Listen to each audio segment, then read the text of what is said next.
who is the president of the Center for Constitutional Rights. You may also know him as a co-host of Law and Disorder. And I have to say, the person who had the vision of why this post-9/11 repression and the response to Guantanamo was so important. And I'd like to acknowledge that it was his vision that shaped a lot of our work. And he's basically going to cover the larger landscape of things are the same, the lack of political leadership. Michael will be Maria LaHood. She is a senior attorney at the Center for Constitutional Rights. In the International Human Rights docket, she is the lead attorney on the Maher Arar case, the case of rendition. And she will be speaking specifically about that case, about the broader issue of rendition and the use of the state secret, of the doctrine of state secrets as a curtain to hide behind so that the government, can evade and elude justice. And Vince Warren is our executive director. And he will be kind of talking a little more about what Michael is going to be discussing, including what CCR is doing to challenge these continued policies, especially no more Guantanamo. Michael will be Maria LaHood. She is a senior attorney at the Center for Constitutional Rights. In the International Human Rights docket, she is the lead attorney on the Maher Arar case, the case of rendition.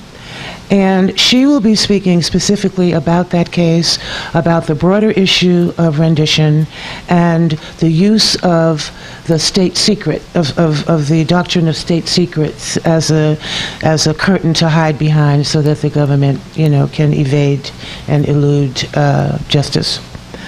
And Vince Warren is our executive director. And he will be kind of talking a little more about what Michael is going to be discussing, including what CCR is doing to challenge these continued policies, especially no more Guantanamos, whether they close it tomorrow or whether they close it next year, that it's not replicated, and that we also don't have our own Guantanamo here in terms of prolonged and preventive detention. Wiretapping, resettlement of those people in Guantanamo who have been cleared for release but yet have nowhere to go. Transparency in government. I touched upon the enhanced executive powers. And then there will be closing remarks, which I will present. So, I'd like to start the program by handing the mic over to Michael.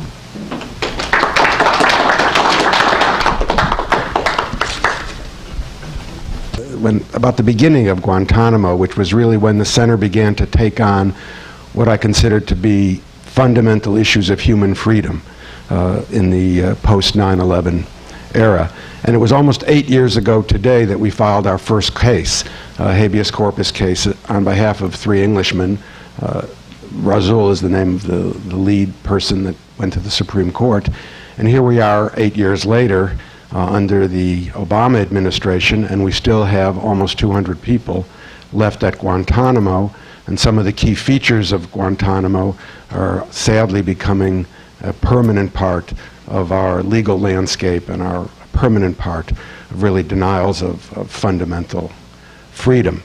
And the 8-year struggle under the Bush administration, or really seven-year post 9/11, was really difficult. And the center attorneys, I think in some way created what you could about the beginning of Guantanamo, which was really when the center began to take on what I considered to be fundamental issues of human freedom in the post 9/11 era.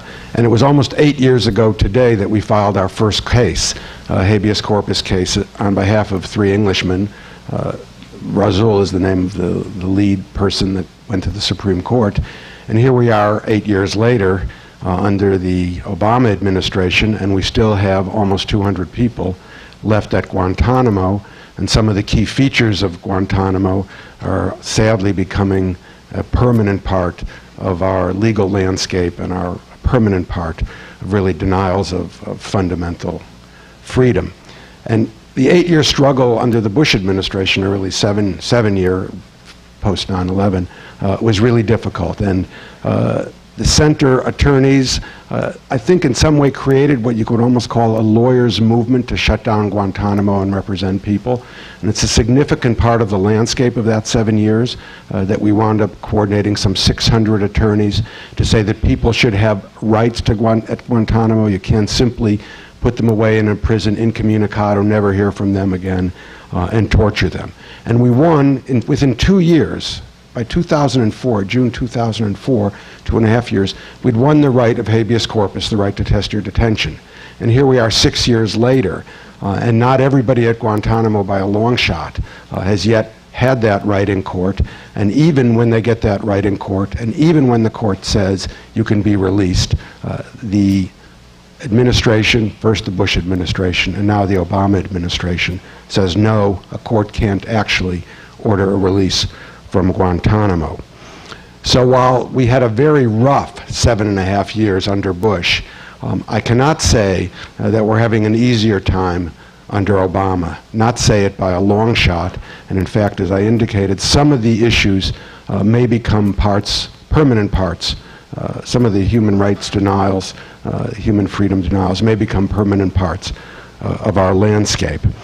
And when Annette mentioned, she said she had, what was the word, cautious optimism? Is that the way? Cautiously optimistic. I can't say I was that far along.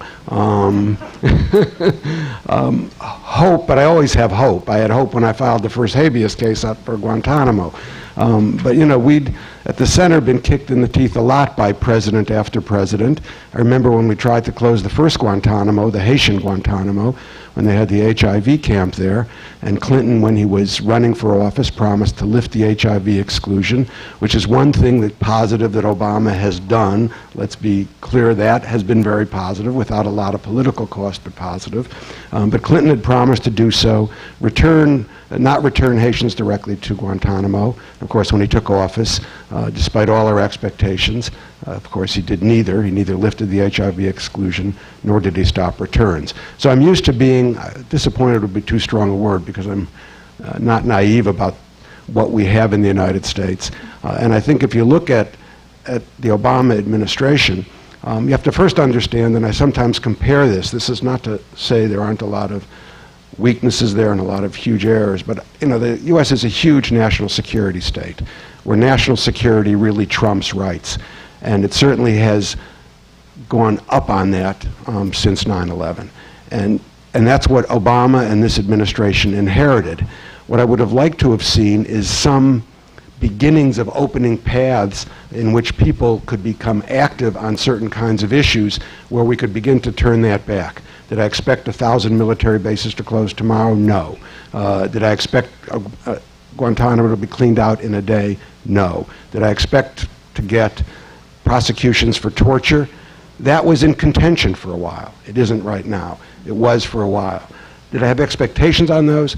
No, but I did expect that some pathways for those would be opened. And what we saw almost, and almost within a week, you could say, or 2 weeks of the administration, we could see that those pathways, if they were ever going to be there, were closed.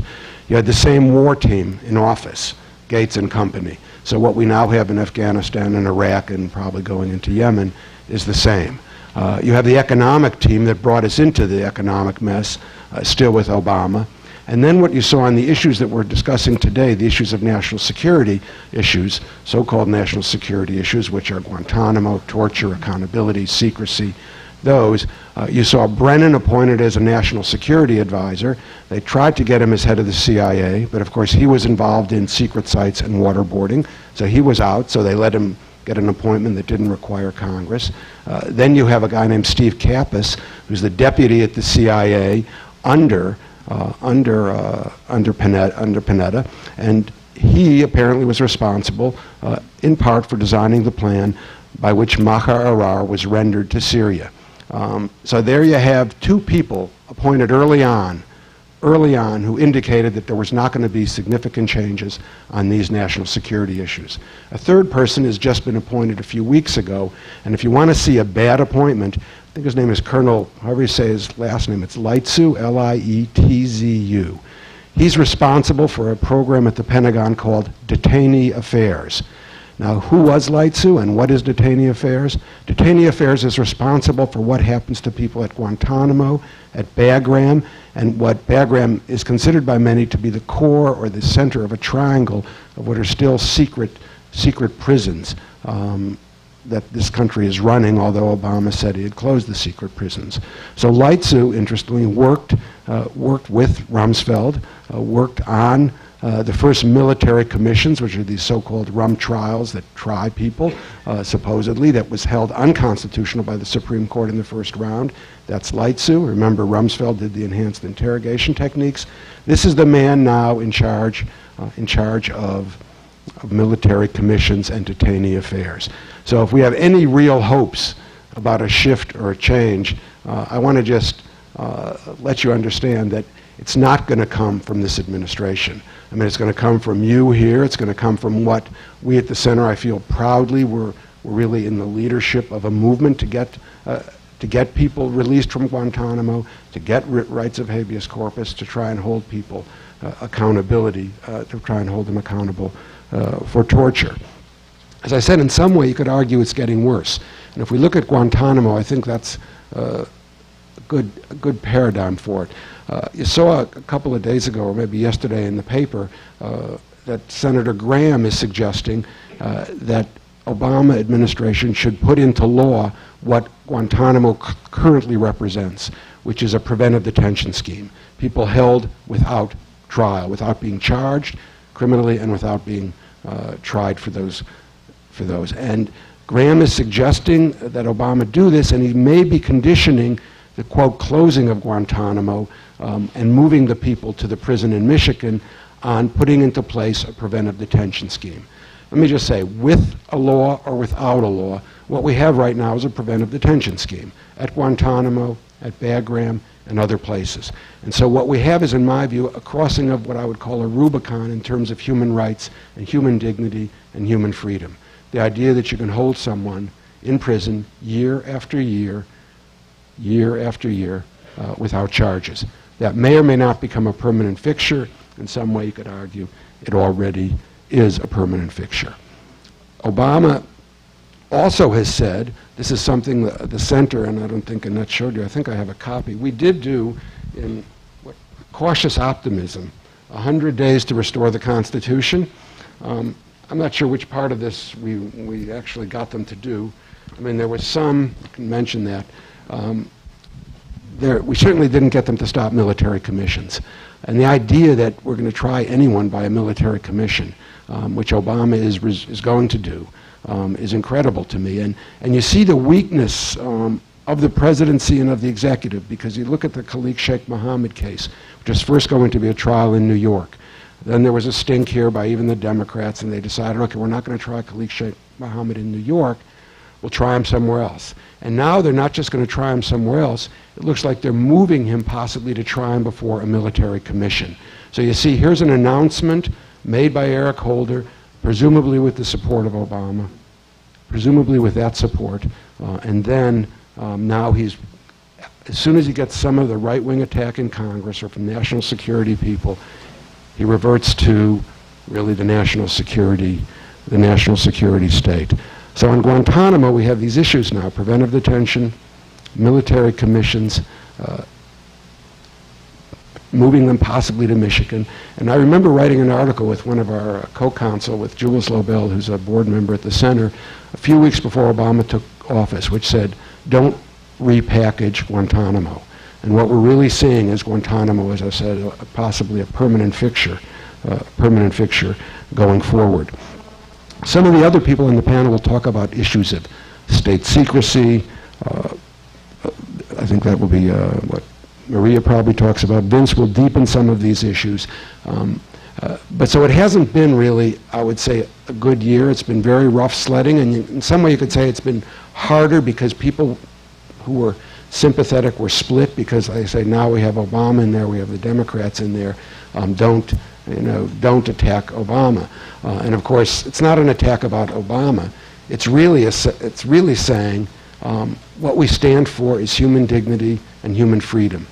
And what our goal at the center is to ensure human dignity and human freedom. Doesn't make any difference who's president. Military commissions under Obama are still military commissions, just as preventive detention is still preventive detention under Obama. The last subject I want to take up is this issue of accountability.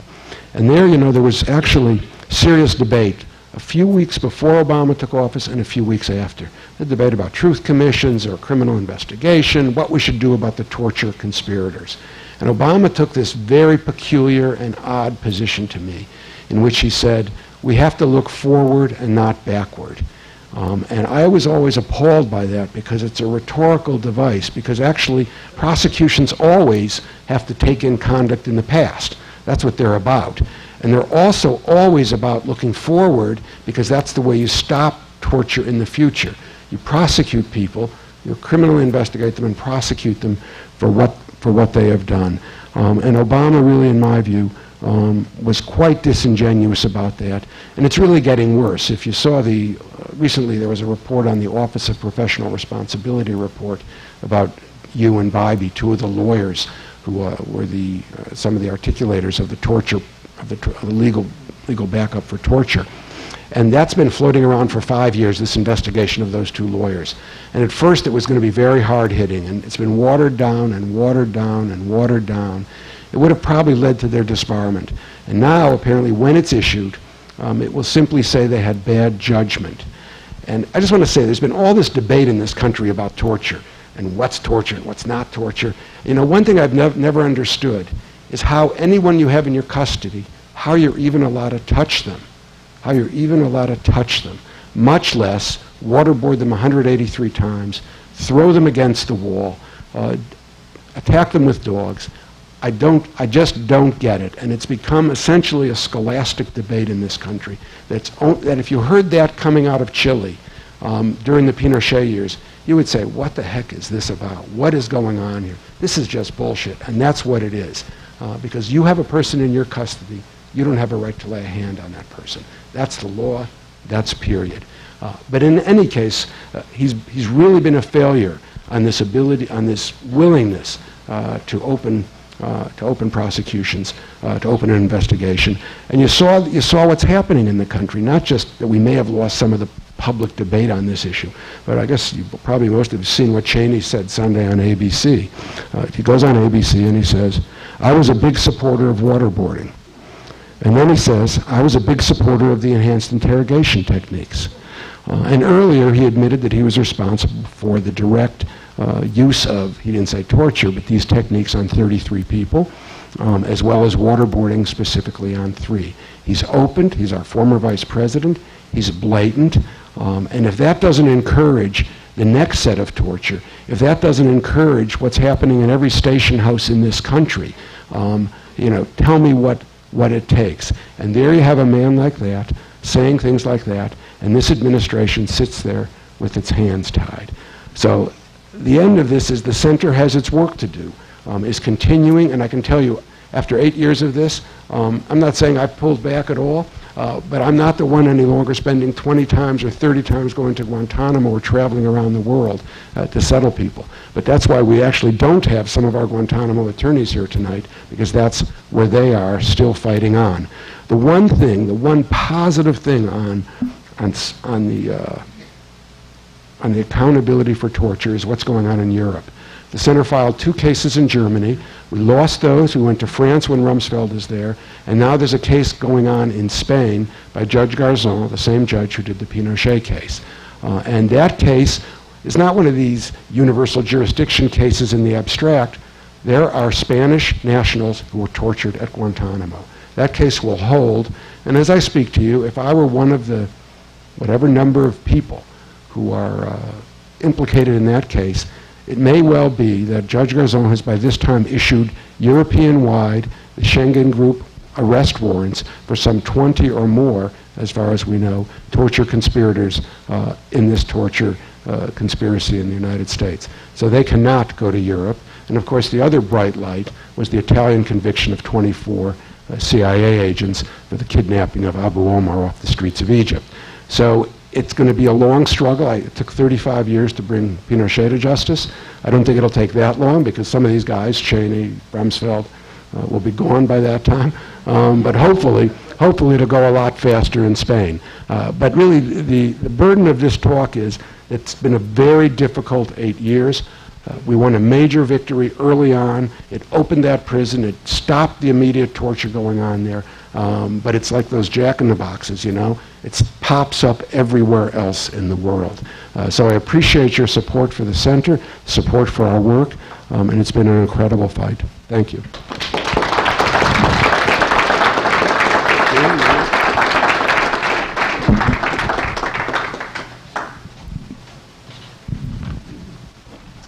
Thanks, Michael.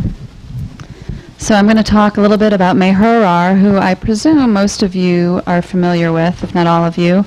Meher was a Syrian-born Canadian citizen who was coming through JFK Airport in 2002 on his way back home to Canada, and U.S. officials took him out of line, detained him for 2 weeks, a lot of that time without any contact with the outside world, prevented him from having counsel, and then put him on a jet plane and shipped him off to Jordan, where he was beaten and then transferred to Syria.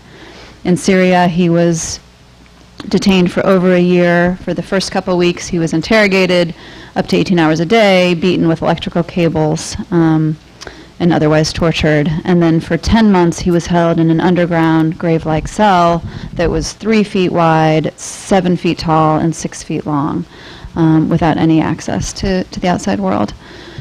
So CCR sued the U.S. officials responsible for what's called an extraordinary rendition, sending a so-called terrorist suspect to another country to be interrogated under torture and arbitrarily detained. We lost that case in the district court here in Brooklyn, basically on national security and foreign policy factors. The court said there can be no remedy for this torture because it may interfere with our national security, because the executive says so. It may interfere with our diplomatic relations. We appealed to the Second Circuit here in Manhattan. 2-1, the panel decided essentially the same thing. The full Court of Appeals decided on its own to rehear that decision, and we were therefore hopeful that maybe they wanted to reverse it, but they didn't. 7-4, they decided essentially the same thing. They first said, well, let's step back. Extraordinary rendition, we define as sending a terrorist suspect to a third country outside of an extradition treaty, but it doesn't imply that that person's going to be treated like Meher Arar was treated. Of course, they don't say going to be tortured like Meher Arar alleged he was. And they then said that, you know, challenging an executive policy, and we didn't actually challenge the policy per se, we challenged what happened to Meher Arar, that he was in fact sent to a country to be tortured, and he was tortured. To challenge an executive policy on extraordinary rendition would interfere with the separation of powers and foreign policy. Of course, separation of powers, as people know, is the checks and balances of the three forms of our government. And it's hard to really imagine what could be a more important check on the executive branch than to hold them accountable for submitting somebody to torture. The other reason that they gave for dismissing Meher's case without any discovery, without proceeding at all past his complaint, was classified information and protecting it. And I should add that the government had come in and asserted state secrets, but that state secrets was never heard. So in other words, the government had said, this case can't be heard at all because it might disclose information that could harm our national security. The way that the case has been dismissed repeatedly is not by looking at the state secrets assertion, but by taking the defendant's word for it that this actually deals with national security, not by looking at the classified declarations of the head of government and analyzing that, but just by sort of speculating that, yes, we'd have to protect classified information, it could harm our national security. So the court, the en banc court, said, here, it's more important to have open courts, in other words, to dismiss this case, to say that Meher Arar has no remedy, without looking at any classified information, without risking disclosing any classified information, without even assessing the state secrets assertion, because we feel open courts are so important, we're just going to dismiss the case outright. Which, I say it, and I know I'm not explaining it right, because it's inexplicable to me, because it's just, it can't be comprehended, really.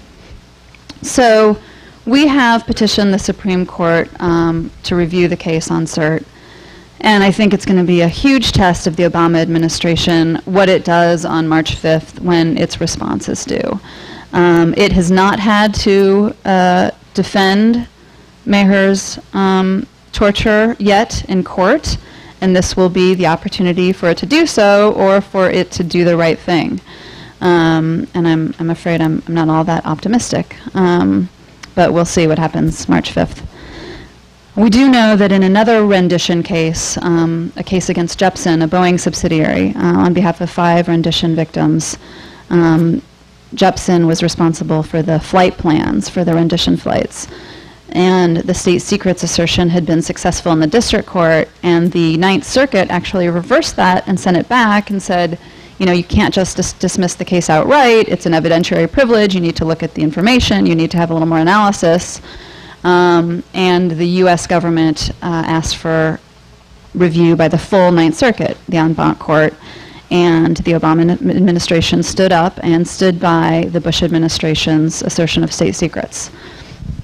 So we know that it did that in that case. The Obama administration has come out with so-called new policies on both rendition and state secrets. I don't think these are really new.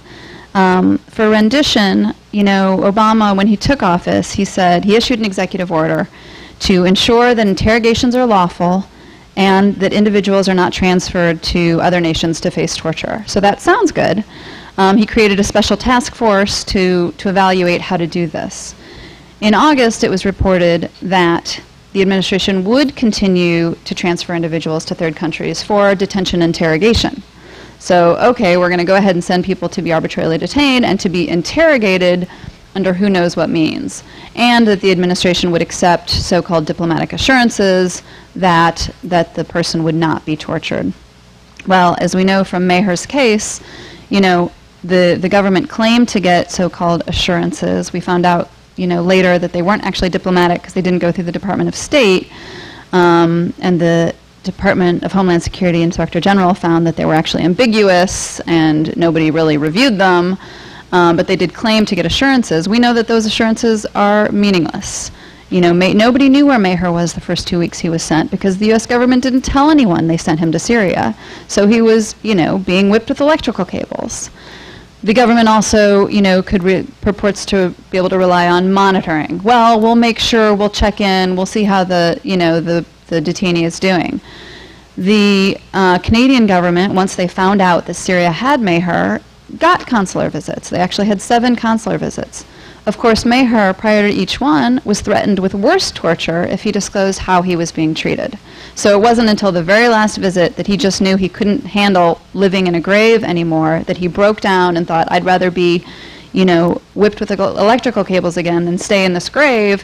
He broke down and said, I'm being tortured. So we know that diplomatic assurances and monitoring cannot prevent torture. So that, the position should be that detainees, why send detainees to another country to be interrogated, first of all, unless they're going to be interrogated under means that we don't allow, and that, things like diplomatic assurances and monitoring won't prevent our compliance with the Convention Against Torture, which prohibits sending someone to a country where there are substantial grounds to believe that they will be tortured. one other aspect of the administration's purported new policy, although again, this isn't really clear. It's not. These are news reports. There are task force recommendations. The administration hasn't actually come out transparently and said, "Here's what we're doing, and here's how we're doing it." In fact, some of the task force recommendations haven't been made public. Even there were classified portions, even from what we couldn't see. But another thing they said, well, we won't send someone to a country where there's, there's known to be torture, which we would hope and assume would include Syria. But again, even if there isn't a history of torture in the country, if there's a substantial grounds for believing the person should be tortured, you can't send them there no matter what. The other policy is the state secrets policy. First of all, the Obama administration has not changed the Bush administration's assertion of state secrets policy in any case that I know of. It's held by the assertion in the Jepsen case that I mentioned, in the NSA wiretapping cases. It has not, it was supposedly going to review state secrets assertions, but it has not withdrawn or changed those positions in any case. The policy that Holder came out with, as far as I can tell, is somewhat meaningless. The DOJ attorney in the Jepsen case said that their assertion of said it wasn't a reassertion of state secrets. They were just standing by the Bush administration's state secrets assertion, which I'm not sure what the difference is. And it said, well, this actually wasn't reviewed under Holder's new policy, but it substantively satisfies the new standards. So again, I'm not sure what the distinction is, but the new policy is, the most important thing about it is that it does not provide for judicial review of the state secrets. So again, what it means is that the executive makes an assertion to the judge, and the judge just has to accept it without reviewing the evidence. And like we've said, you cannot have the executive policy policing itself. The significance of separation of powers is that the judicial branch is a check on the executive branch, and any executive decision to assert the state secrets is discretionary and needs to be reviewed. They purport to heighten the standard governing the information that can be protected under state secrets, but again, that's discretionary, and if no one can review it, how can you enforce it? You can't. And again, here they explicitly make it the policy to possibly use state secrets to hide information that's not even classified, that may not even be, or it may just be classified as confidential.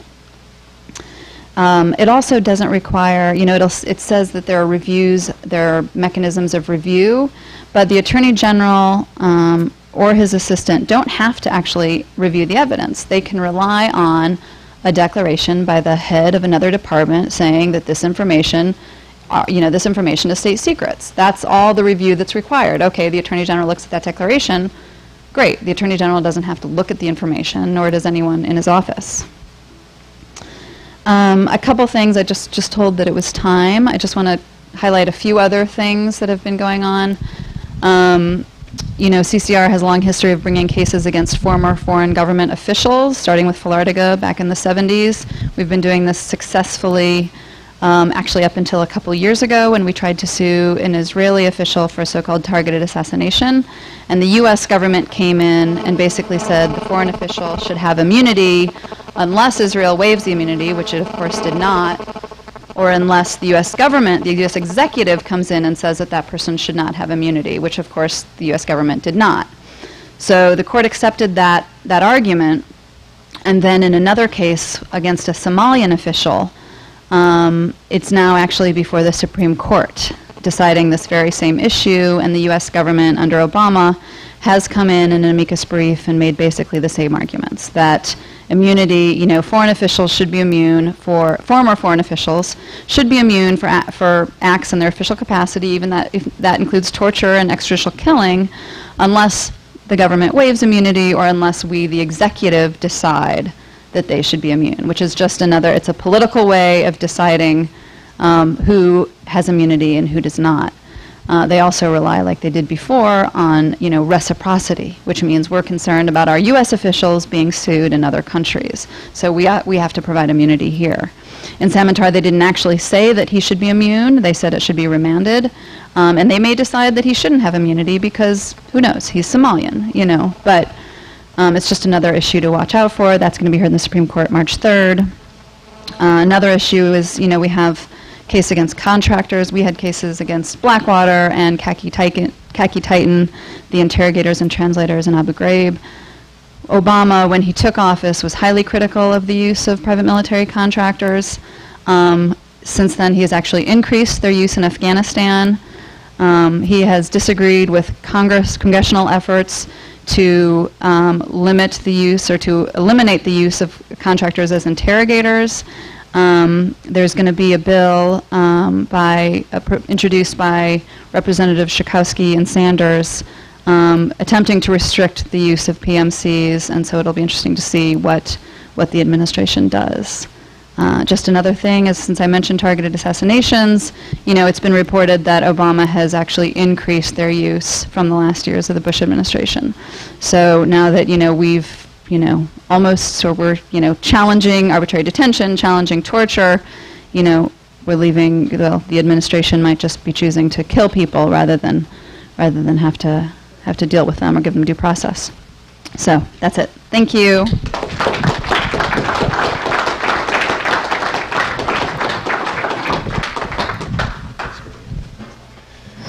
Hi, everyone. My name is Vince. I'm the executive director of CCR. I want to thank Maria and Michael for these wonderful presentations that they've done. I'm very proud to be in the same organization and even at the same table with them, because the two of them will forget more tonight than I will ever know in my entire career. As long as you don't forget it, that's really the important thing. A year later, Obama change, no. No change.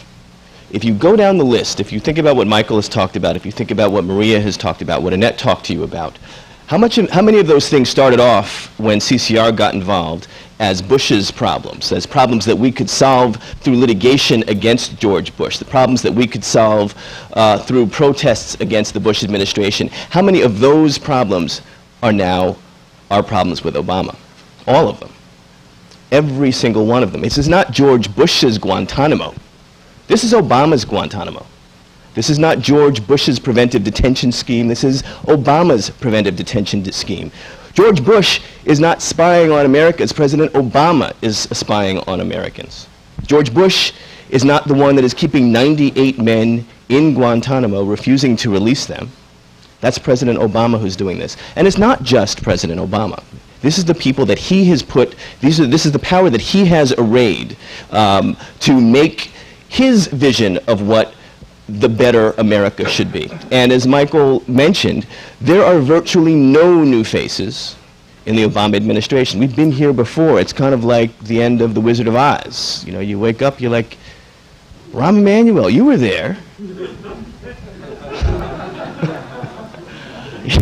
All these cats were there.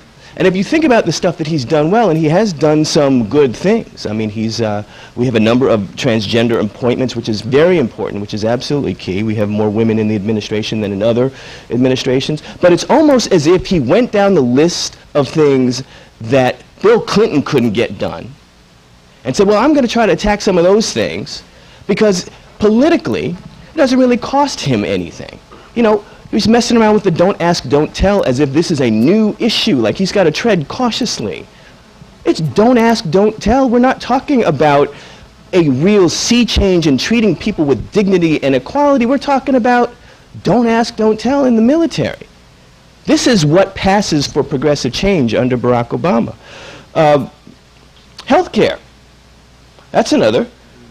I mean, I thought it was jacked up with Bill Clinton. I ain't never seen nothing like this. I mean, the stuff that they can't even get past now is stuff that basically we don't even want.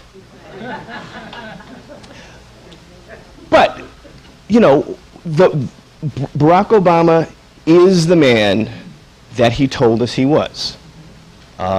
Most of the people, not so much the people in this room, not so much the CCR supporters that are very politically savvy, but most of the people really thought that he was something different. They believed the rhetoric, they believed the ideals, they looked at them as something that could happen with him, as opposed to what I certainly thought of, which was that the goals that he's talking about are more similar to my goals than any other president, but it really is about how you get us there. And he, frankly, has not done a good job on getting us there at all. You know, one thing that's really important about this discussion here, and about CCR in particular, we're all very political people, but CCR is primarily, although not exclusively, a legal organization. And that ties, in some level, it ties one of our hands behind our back, because what we're doing is we're working in the courts in order to challenge presidential authority. At some level, you can say that is working within the system to challenge the system. We like to think of it as litigating, as people outside the system that is trying to move the system in a particular way. Sometimes it is phenomenally successful. Sometimes it falls flat in its face. But when we lose cases, and believe me, we lose them and we lose them big, it is not because our legal theories are not sound. It is not because we have forgotten the people that we're representing, and it is not because the law can't be a meaningful tool for social change. When we lose these cases and we lose them big, it's because the judges don't care. They don't care that this president has more power than any other president in American history. They simply don't care. Maria was talking about separation of powers, which normally is a very, very important tool in knocking down presidential power. And the way that it usually goes is that we call on the courts in the concept of separation of powers to say the executive is overstepping their authority. They are doing this, the president is doing things that he has no right to do. And the courts will step in and stop him. But that has actually changed. The courts don't do that anymore. The courts are out of the business of stopping the president from doing jacked up things. What are the courts in the business of? Well, they're in the business of actually helping the president do jacked up things. So the separation of power has shifted. It used to be, we will stop the president from doing bad things, and now the courts will say to us in case after case after case, and you can literally go to our website and throw a dart on any one of our cases involving national security, and the courts have said this at one point. And they will say, separation of powers doesn't mean stopping the president from doing bad things. Separation of power now means, in an era of national security, we don't want to step on the president's toes. We would be violating the court, say, separation of powers if we tell the president he can't do jacked up things. That's what we're dealing with. This is one of the worst Supreme Courts in history. I don't care who President Obama appoints. Frankly, it doesn't matter who drops dead on that court and who he appoints. This is one of the worst courts in history. We've gotten terrible, terrible rulings from this court. There was no fight whatsoever when they were putting these right-wing dogs on this court, you know, the Alitos and the Robertses and all those guys. There was nobody was jumping up and down about that except for us in this room. But out there, they really didn't care. You get someone who is a moderate at best, someone who's from New York, you can't necessarily count on to do the right thing in terms of at least our vision of human rights. And there's a firestorm. All of Washington is about to erupt. It's a Latino. Was it racist? Is it not? What are we talking about? Well, what do we get at the end of the day? You know, as lawyers, especially in appeals, and this is what's amazing, that you really have to think about counting the votes. And if you're in a situation in an appeals court where you have Meher Arar, who was tortured for 10 months, we've got men in Guantanamo that are still there, going on their 9th year in Guantanamo, people that are being spied upon, people that have been released, ordered released by one court and another court says they can't be released, and you're counting the votes, which judges are with us, which judges are against us. If that's what it comes down to, we need a broader strategy. And that's where you guys come in. I mean, our job is to count the votes, right? Our job is not to water down our politics and not to water down the arguments and not to make sure that the judges hear these cases as in terms of how they really are, the facts that are really important, move the judges towards the law that is absolutely essential. But we have a very difficult road ahead. Resettlement. Michael mentioned resettlement. There are a number of men in Guantanamo who are free, as you all know, are free, essentially been ordered released, not ordered released, but have been cleared for release by the government. They have no place to go because this American government is not having the right conversations with other governments to resettle them safely. And when it does have a discussion about releasing men, it's a very interesting pattern that you see happens. We have a case that is going to be in the Supreme Court this year. I think it's being argued March 23rd. It's called the Kiemba case. And these are 7, I believe, of the Uyghurs, the ethnically Chinese Muslim men, the Uyghurs, who were picked up mostly under the same circumstances and brought to Guantanamo. We've actually managed to get a number of them released, some to Albania, some to Bermuda, some to Palau. And I think if you just think about Albania, Bermuda, and Palau, right, that will tell you about the coherence of the administration's policy with respect to release. It's quite literally walking up and down the street and saying, would somebody please take these guys? Now, and these are the ones that everybody admits and everybody knows pose no threat to anybody. And they're sprinkled across the globe. And, you can't even find Palau on Google Maps. You can find my house on Google Maps. It's hard to find the island of Palau.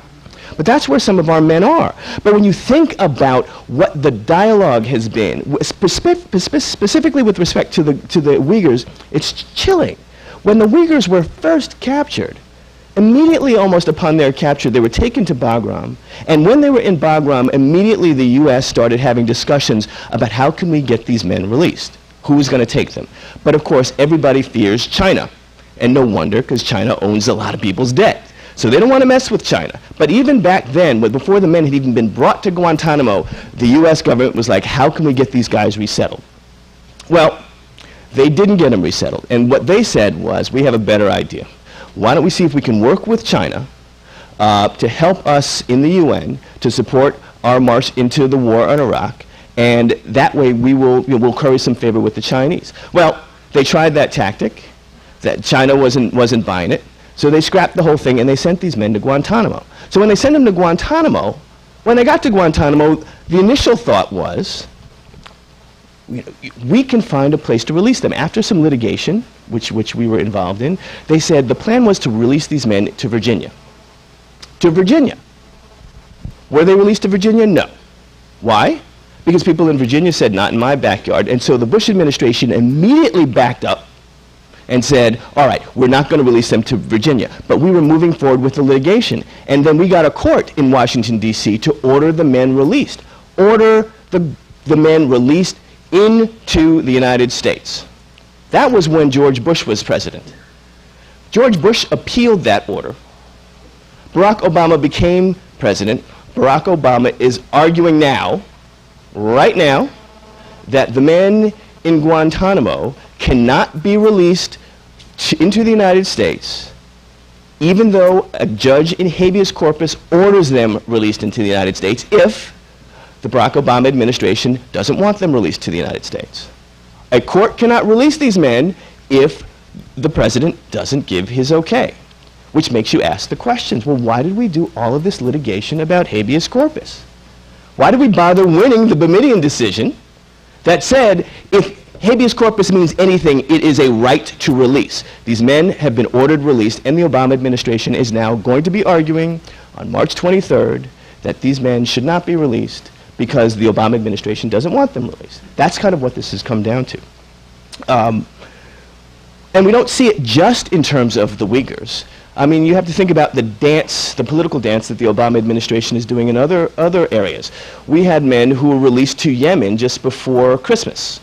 It was a lot of work.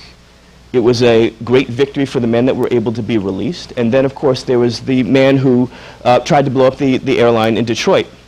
And almost overnight,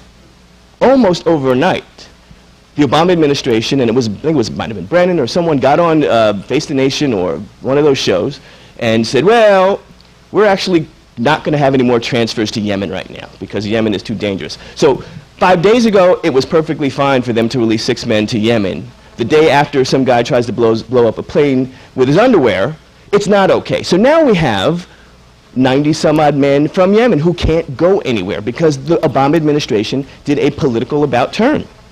And then the most egregious example, I think, frankly, is the New York trials, right? In May 21st, I think it was, May 22nd, President Obama got up there in his national security speech. He stood in front of the Constitution. He told you that there were 5 categories of men in Guantanamo, and one category of men were the people that he was going to try in federal courts. That is the right way to do it, he told us. Right? That is the way to comport with due process, he told us. These men will be tried in federal courts. And so he takes these guys and he ships them, and he's going to send them here to New York. And then Mayor Bloomberg and a bunch of other folks get a little cold feet, as if they didn't live through the 70s in New York. Right, you guys were around in the 70s. It was a much tougher place to live in New York in the 70s than it is now. I have nothing to fear from men in Guantanamo, having lived through the 70s. But he then says, Obama says, you know what? We're not going to send these guys to New York. We're going to have to rethink this plan. I mean, you have to ask yourself, if you can't have a trial in New York, where the hell are you going to have it? Where are they going to try these guys? And as Michael was telling you now, we are back to square one, where we're talking about preventive detention. And so what can we learn from this, and what can we do to move on? The most important thing for us to remember is that we who believe in freedom cannot rest. We cannot be satisfied with the okey-doke. We cannot be satisfied with the Obama rope-a-dope. We can't get so caught up in our hope for victory that we actually forget that there is still a fight that needs to happen. Our role is to push that fight as hard as we can in the courts. Our role is to push that fight as hard as we can in the streets. Our role is to make it hot, hot, hot for the namby-pamby people in Congress that don't seem to recognize their own power when they had it and give it up very easily. That is what our role is. And it is not glamorous, and it's not fun, and we can't say that in this time next year we're going to see each other and be able to pat each other on the back and say, job well done. But this time next year, when we come back, we will be able to say quite clearly that we see the scenario for exactly what it is. That this type of change does not happen through a lot of speeches. It doesn't happen through asking people nicely in Congress. It doesn't happen through asking people nicely in the court. This type of change comes from a very, very hard fight. And those of us at CCR are recommitting ourselves, feel strengthened by you here, to take up this fight for another year. This is going to be a big year for us in terms of national security. It's also going to be a year with some new areas. One of the things that we've done that you may have heard of is that we filed a lawsuit with respect to ACORN, right? You remember Congress decided that the ACORN group, that these guys were bad and they shouldn't get any funding when it violated a little provision in the Constitution called Bill of Attainder. And we got a ruling that said we won. Of course, Congress cannot pass a law that punishes any one person or any one group. And we were able to see that, and it is bigger than ACORN, right? ACORN represents it's one component of a group that represents poor people. So when you beat ACORN on the head, you're beating poor people on your head. And when you beat poor people on the head, you're messing with us. And that's something that we are not going to tolerate. And so we can use this as an opportunity to bypass Barack Obama. We basically sued, and we won. And the day after we won, 2 days after we won, Barack Obama went and signed a law that put into place the exact same unconstitutional defunding provisions. That's what he did. Didn't bat an eye. I called the White House and I said, you guys should know that we just won this opinion in court. And they said, yes, we heard all about it. Thank you very much. That was on a Friday. On Monday, he signed that bill. They don't care. And our role is to make sure that the judges care. That is what we do. So when we come here next year, we will be talking about a broader justice. We will be talking about Guantanamo. We will be talking about Meher Arar. We will be talking about accountability. We will be talking about the U.S. role in Haiti. We will be talking about social and economic rights. We will be talking about the fundamental principles of dignity that we fight for every day. And we really very much want to have you with us. So even if we can't say that all of the men are out of Guantanamo moving 10 years on, we might have another 5, another 10 people out with your help. And every single bit helps, because we're not going to be done until those guys are out, until we have moved to a broader vision of justice with your help and with your support. So thank you very much.